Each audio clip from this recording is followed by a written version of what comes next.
Today we're making a recipe from Brenda Hallmark. It's her mom's chocolate chess pie. So we're gonna get started. She told me to prick the bottom of the pie crust before I put the filling in there. So I've done that and we're gonna get started. So the first thing I do whenever I use cocoa on a cake or pie or anything is I mix it with my dry ingredients to get it equally distributed. So we're gonna put in 1.5 cups of sugar. It's 3 tablespoons of cocoa. I like it to be pretty chocolatey. All right, and we're gonna add 1 tablespoon of flour. And we're gonna mix all these dry ingredients together. You can use a hand mixer, but I choose, when I make pies, just to use a whisk. I never really use a mixer for pies unless I need to beat up some sweet potatoes or something like that. So you just want to get this cocoa mixed in here good so that you don't have like pieces of cocoa in your pie. Now the next thing you're going to do is melt 1/2 stick of butter. You're going to add 2 eggs. Beat that up. 1/2 cup of whole milk.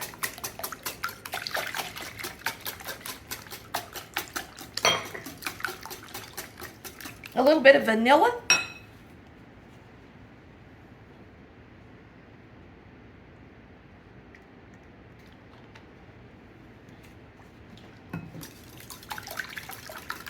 So we've got everything in here except our dry ingredients. And now you're just going to combine the dry ingredients and mix it up real good. And get it in the pie shell and into the oven. This is going to bake at 350 degrees. And it says it's going to bake about 35 to 40 minutes. So I'm sure it'll probably take it 40 minutes because this is a lot of mix. Make sure you beat it good. Get that flour mixed in there good.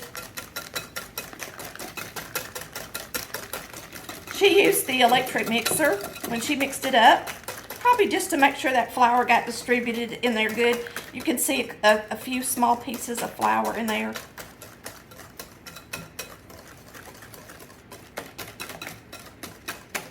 All right, and that should do it. We're going to get it into our pie crust and into the oven.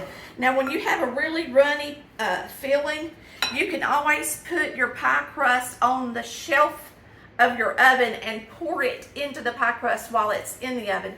But I have a deep pie crust, so I don't think it's going to be too sloshy for me to transfer it, okay? So we're going to put this in here.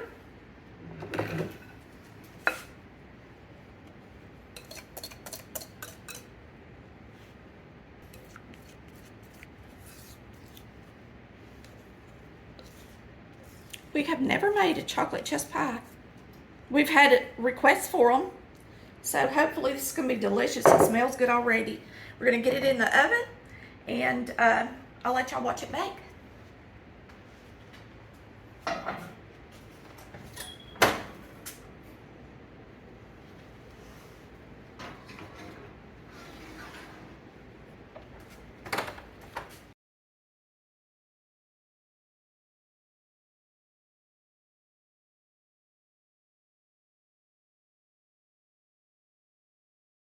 All right, it's done, and it smells so good, don't it, Chris? Mm-hmm. And it's so good, it's not jiggling.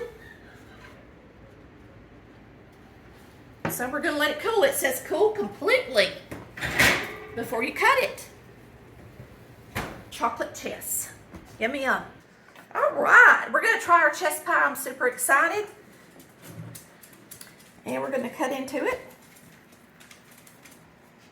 And I've let it cool, but it's still a little bit warm.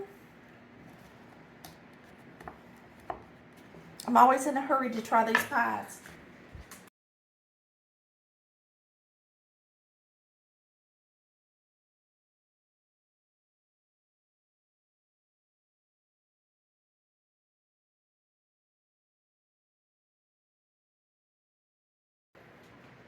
And it can cool some more. I'm cutting it a little bit early, okay? Let's give it a try.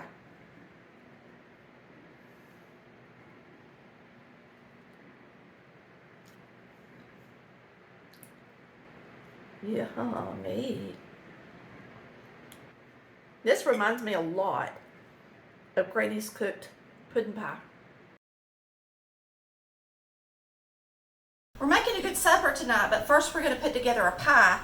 And this is our chocolate pie. It's just a cooked chocolate pie, kind of like a brownie pie. And you prick the pie crust good with a fork, and you bake it, you pre-bake it for at least 10 minutes, really about 15 minutes. At 350 degrees. Now when you prick your pie crust, you need to make big enough holes that it really pricks it. Otherwise, when it gets hot, it just closes right back up. Okay? And we're going to throw this in my little oven and get it started while we mix up the batter.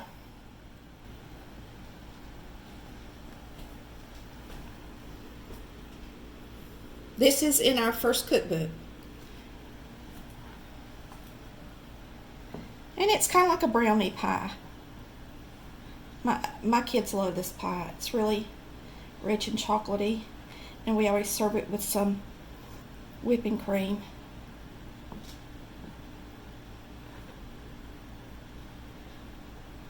And this is just a store-bought refrigerated pastry. It's going in the oven at 350 degrees to pre-bake. Okay, for the pie, we're going to melt a stick and 2 tablespoons of butter. I'm going to throw it in the microwave and melt that because we want to mix up our dry ingredients in our batter bowl. And that's why I don't want to put this in the batter bowl first, because you want to be able to mix up those dry ingredients.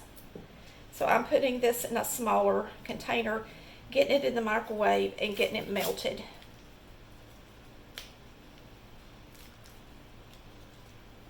A stick plus 2 tablespoons. A stick of butter, for those of you who do not live in America or you use a different system, it's a half a cup of butter and then plus 2 tablespoons. Okay? All right.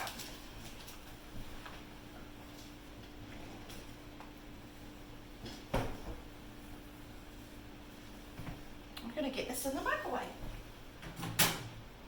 I'm going to put it on 30 seconds. And that should do it.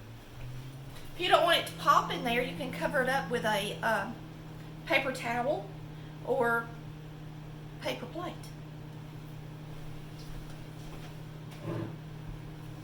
Now, we're going to put in a cup of sugar.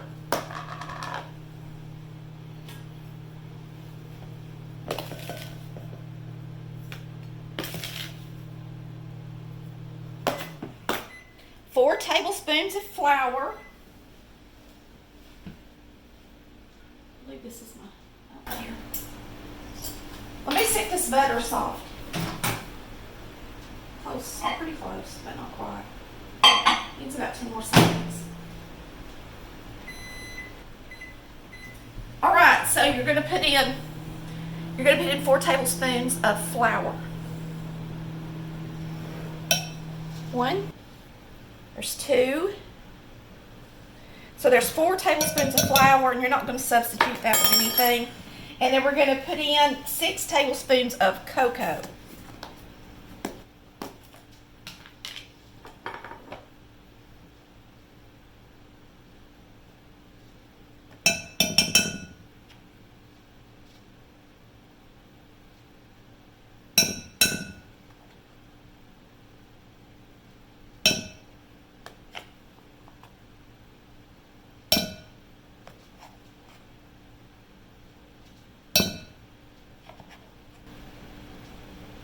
Pies are so easy.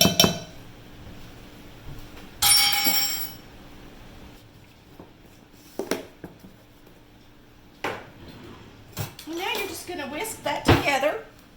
So you're whisking your flour, your cocoa, and your sugar together. This is extra butter I got laid out. We're going to make something else tonight.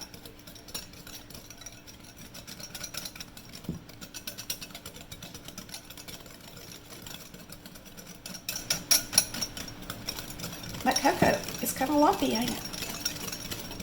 All right. Now we're going to put in 2 large eggs, a dash of salt,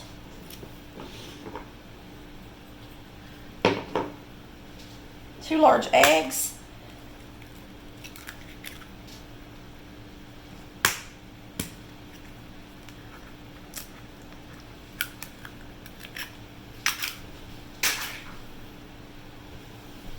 A little vanilla. It's just like a brownie, so you're not going to be putting much liquid in it. And then the butter. That's it. And you're going to mix it good, put it in your pie crust, and bake it. Now this needs to bake at least 30 minutes. Right at 30 minutes, okay?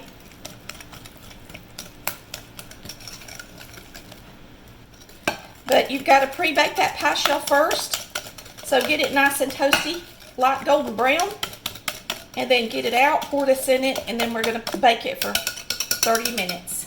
Simple dimple. That's all there is to it. And it is such a good dessert. Here's our pie crust.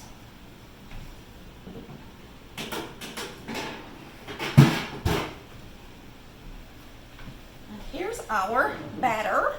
It's going in the pie crust. All right. Get this delicious chocolate batter in our crust. And it's going to cook while we're making supper. And then we'll have some delicious dessert. Chris's favorite, anything chocolate.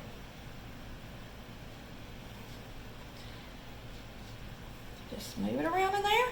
Get it in the oven and bake it for 30 minutes. And it should be ready. And it's still so hot, I'm going to have to slide it back onto this thing.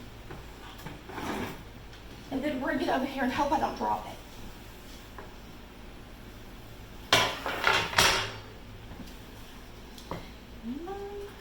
Okay. 30 minutes at 350.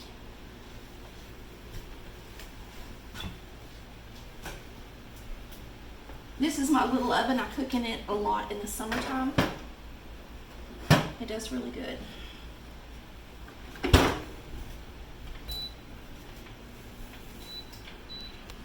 Okay, because I made this in the little oven, I should have turned the temp down just a little bit because it's a small area. Anytime you cook in a small convection oven or a smaller toaster oven, you want to turn your temp down about 50 degrees.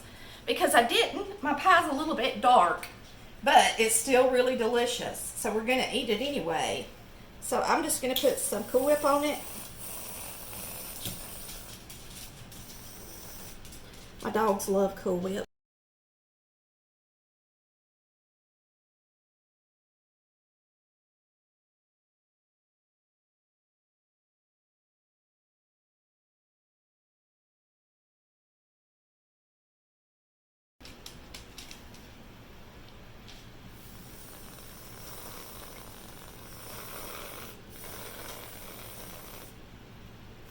Yummy. And I want y'all to see how fudgy it is. Can you see how fudgy it looks? It's a very fudgy brownie pie. It's kind of gooey like, so don't expect it to be dry. All right? And we're going to give it a taste. Okay. This is Amy's favorite pie, and that's because she loves brownies.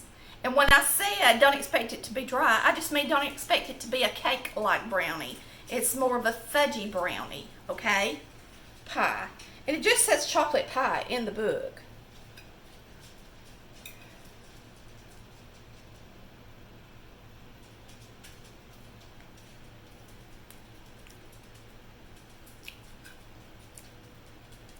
It's very rich in chocolate.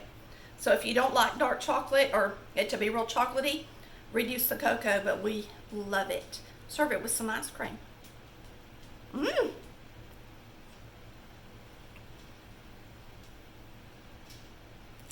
Delicious. All right, we're gonna make this in the microwave. Mama and Granny always made it on the stove top, but It works beautifully in the microwave in a batter bowl. We're gonna start with cornstarch, sugar, and cocoa. So I'm gonna measure like they did, and you're going to use cornstarch, 3 tablespoons, 2, 3. That's a lot of cornstarch, y'all. So that's how they measured back in the day, though. And then 2 heaping tablespoons of cocoa. 1, 2. And then you're going to use a cup of sugar. And you're going to whisk it together really good. Now, if you want a light milk chocolate pie, of course you use a little less cocoa. But if you really want it to taste like Granny's, you'll use a tablespoon, just like I did, and not a level tablespoon, okay? Now what we're going to do is we're going to be using some evaporated milk, water, eggs, and we're going to whisk those together in this mix and make a pudding out of it. So now we're going to separate our eggs. Today, we're feeding the preacher. So I'm adding an extra egg so that I can make a 5-egg meringue to go on the top.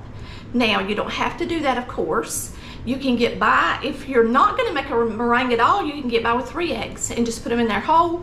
If you're gonna make a meringue, at least use 4 egg whites. Okay, but I'm gonna be using 5 egg whites today. So you're gonna separate your whites from your yellows, and if you wanna be safe, you can always use your hand, and that way you don't have to worry about the shell cutting the yellow. It's the easiest way to do it.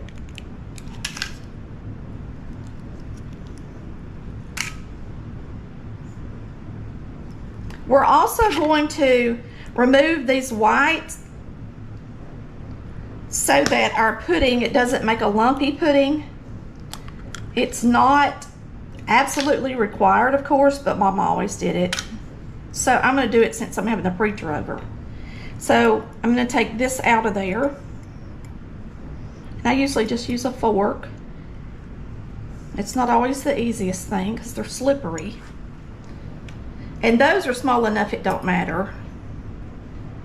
They'll whisk up in there fine. Now on these, we're just going to get the largest ones off. All right, now we're going to add 1 cup of evaporated milk. It is not condensed sweetened milk, it is just evaporated milk.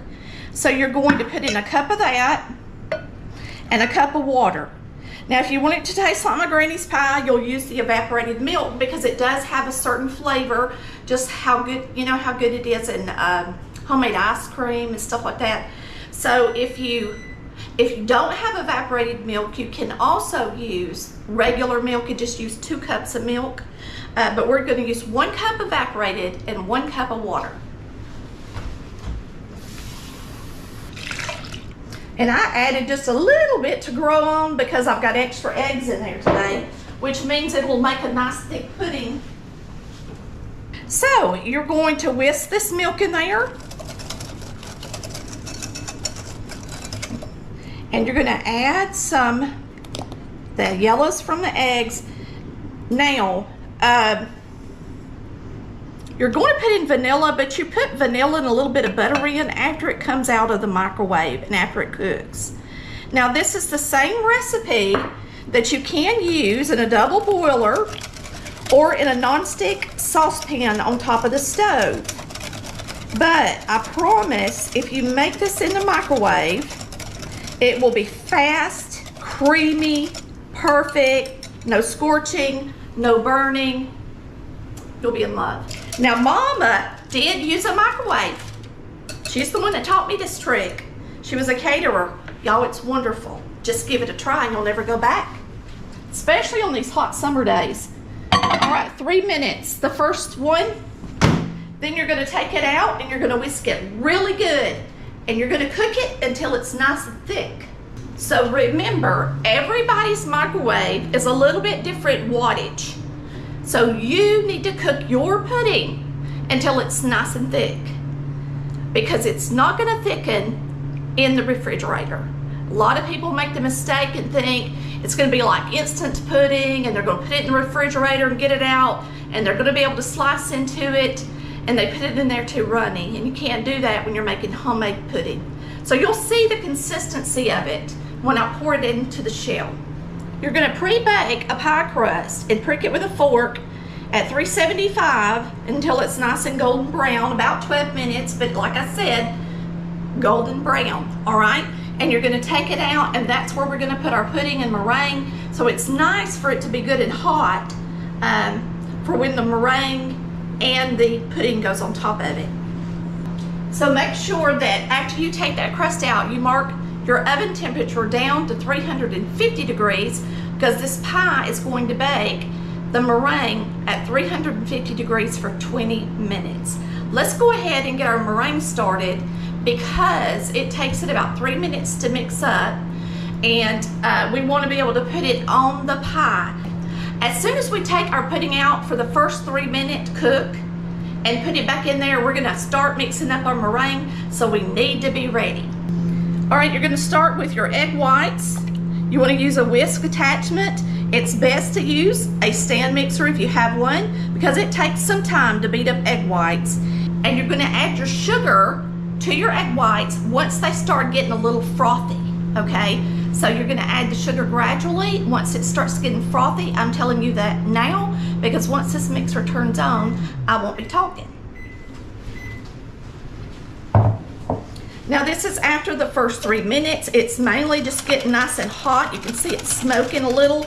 It hasn't started to thicken yet, and that's good, because you want to get your whisk down on the bottom of your batter bowl and do a really good job making sure all that cornstarch is mixed in there perfectly. You don't want lumpy pudding, okay? And that's the whole purpose of taking it out after 3 minutes. We're going to put it back in there for 3 minutes. And while that's cooking, we're going to start our meringue. So we're going to go ahead and turn it on high.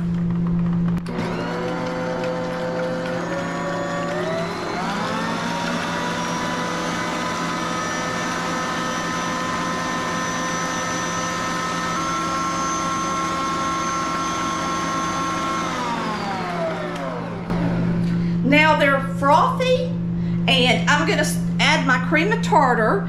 And I was just looking at my recipe, and I don't really tell you how much cream of tartar. So I usually use about a 1/4 teaspoon to a 1/2 teaspoon. Today I'm using a 1/2, since I did use 5 egg whites. And as soon as I start mixing this up, we'll start adding our sugar.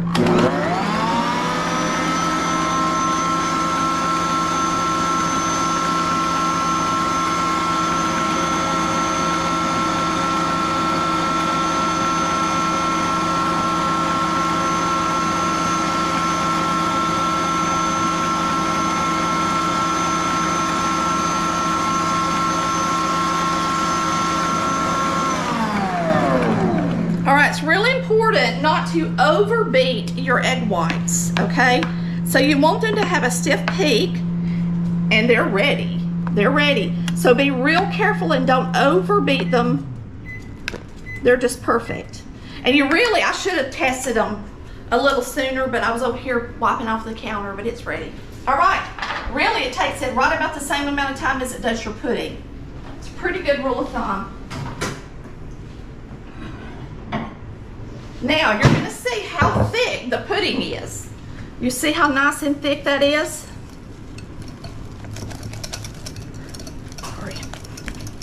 So you need to really do a good job whisking it so that it doesn't look lumpy or anything. But see how beautiful that looks? And now we're going to add a little bit of vanilla to it. I'm using Watkins vanilla, just like my granny did, and my mama. And then you're going to put in a little bit of butter. Now we like to put in at least a couple of tablespoons. Let's see what I say on here. a 1/4 stick, which is a couple of tablespoons. All right, so about a 1/4 stick of butter. And now it's going to make it shiny and pretty. Your pudding is kind of dull looking until you add that butter in there, and then it gets nice and shiny. We were just talking to a couple of viewers, me and Chris, the other day, and one of them said her favorite thing, one of her favorite things that her brother makes her out of my cookbook is this chocolate pudding. And she just likes to eat it. And of course you can make it just for pudding, for chocolate delight or a dessert, just a pudding pie. Now let's get this pie together while it's still nice and hot. The warmer your meringue is, the better off you are. The warmer your pie and your filling, because it's going to cook the eggs and the egg whites. Many think that their meringue is weeping because of the sugar.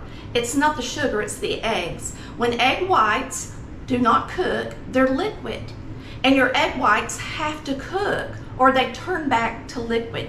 Now you can add cornstarch to your meringue, but I didn't today because cornstarch does tend to make it look a little slightly dull, and I want mine to be pretty and shiny. So the warmer everything is, the more it's going to cook those egg whites.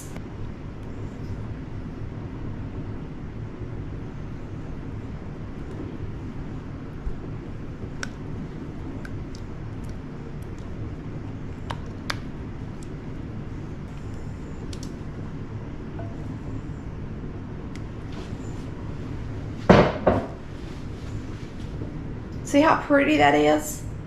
Just like Granny's. Now at this point, if you don't like meringue, you can top it after it cools with Cool Whip or whipping cream. But you got to cool it all the way in the refrigerator first if you're going to do that. So we're going to get this in the oven with this gorgeous meringue. And whenever you use meringue in a pie, it's really best if you do let it come to room temperature. It's really best for your meringue on your pie and your meringue, once you get it out of the oven, to let it cool down at room temperature before you just slide it in the refrigerator hot, okay?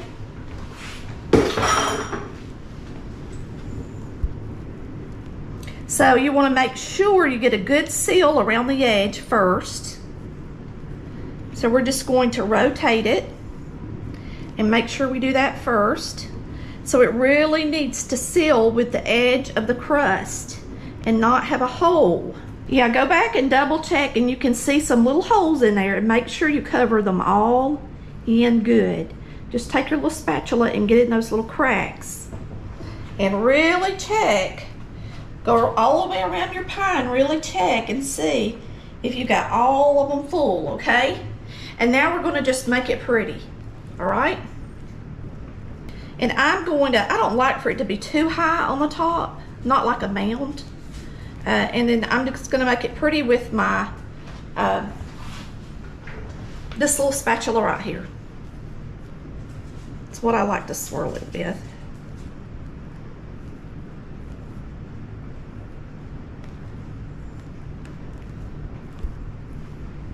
And you can tell the higher the meringue, the more you need to make sure and let it cook good in that oven, okay?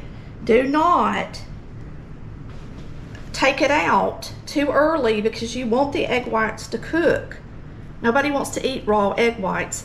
Yes, I see these baking shows all the time where they go in and they torch their meringue, and that's all they do to it, and then they serve it. So you're really eating the raw egg whites.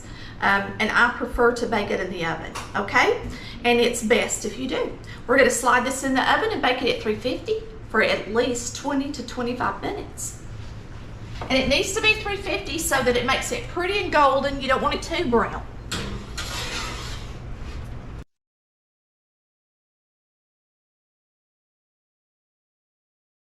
Right, I had time to take a shower and dry my hair. That's pretty quick, ain't it?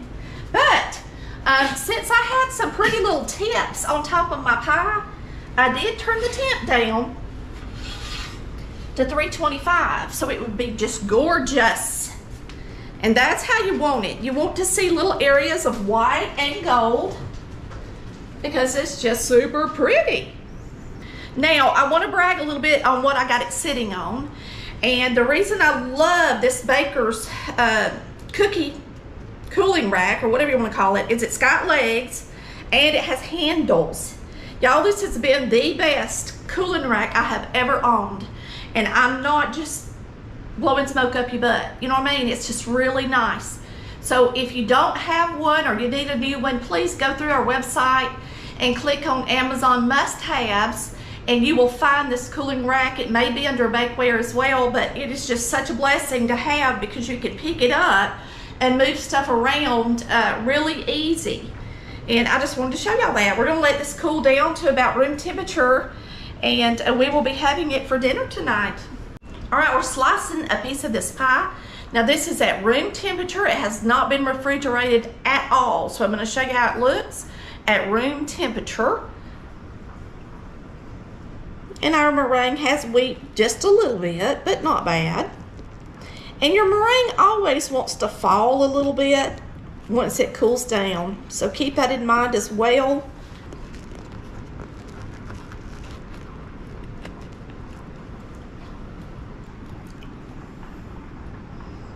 You can see it's set up really pretty and it's standing up nice.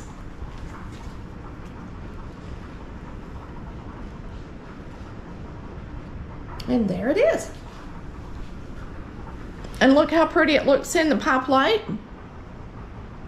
Looks good. Now that is a pretty piece of pie. And you can tell it's set up perfect. Doesn't even have to be in the refrigerator. Matter of fact, Granny would put hers in the refrigerator after everybody had a piece. All right? So we're gonna give this a try. This is the best one I have made in a long time, and I really think it's because I used a plain old tablespoon out of the drawer. It's more like my Granny's than any I have made in quite a while. So y'all use a big old tablespoon.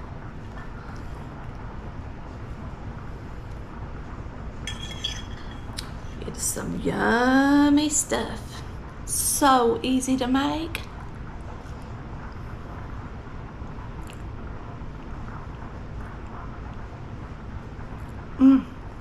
It's like a slice of heaven going down memory lane. Nothing was better than going to Granny's and her having a chocolate pie on the table waiting on us.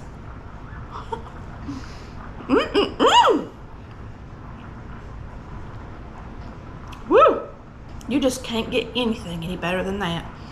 Y'all, we thank you for watching Collard Valley Cooks, where we cook like Granny B did.